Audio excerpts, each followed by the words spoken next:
وَتَحْمِلُ الْكَلَّ، آپ لوگوں کا بوجھ اٹھاتے ہیں، جو بوجھل ہو رہے ہیں، جو دبے جا رہے ہیں، اور چاہے وہ بوجھ قرض کا ہو، وہ بوجھ سامان کا ہو، کوئی بوجھ ہو، آپ لوگوں سے بوجھ ہٹاتے ہیں۔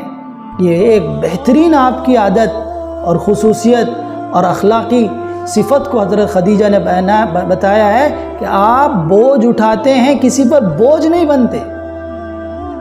اب دیکھیے یہ عادت کتنی ہی خوبصورت ہے کہ آپ صلی اللہ علیہ وسلم کسی پر بوجھ نہیں بنتے، لوگوں کا بوجھ ہلکا کرتے ہیں، لوگوں کا بوجھ اٹھاتے ہیں۔ آپ دیکھیے آپ شروع سے ہی اپنے چچا کے ساتھ تجارت میں شریک ہوئے تاکہ چچا کا بوجھ کم ہو، تو آپ کسی پر بوجھ نہیں بنے، اور بلکہ یہ ہے کہ آپ لوگوں کا بوجھ اٹھاتے تھے۔